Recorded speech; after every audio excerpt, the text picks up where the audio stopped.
Prime Minister Narendra Modi, after meeting United States President Donald Trump, assured that India is willing to take all the verified, undocumented immigrants back as Trump cracks down on illegal immigration in America. The statement comes just days after 104 Indians deported from the US landed in Amritsar.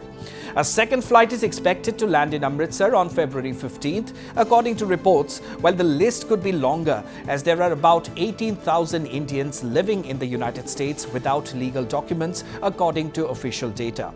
During a press conference in the US, Prime Minister Modi replied to a question about the issue of illegal immigrants from India living in the United States. He said India will take back Indians living abroad without legal documents, but also emphasized the need to end the entire ecosystem.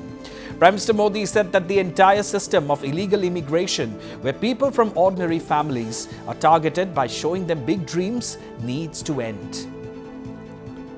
इस बात के हैं कि गैर कानूनी तरीके से जो लोग दूसरे देशों में होते हैं उनको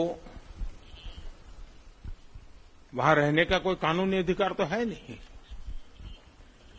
जहां तक भारत और अमेरिका का सवाल है, हमने हमेशा कहा है कि जो वेरीफाइड होगा, कि जो सच्चे अर्थ में भारत का ही नागरिक होगा, वो अगर अमेरिका में गैर कानूनी तरीके से रहता है तो उसको वापस लेने के लिए भारत तैयार है।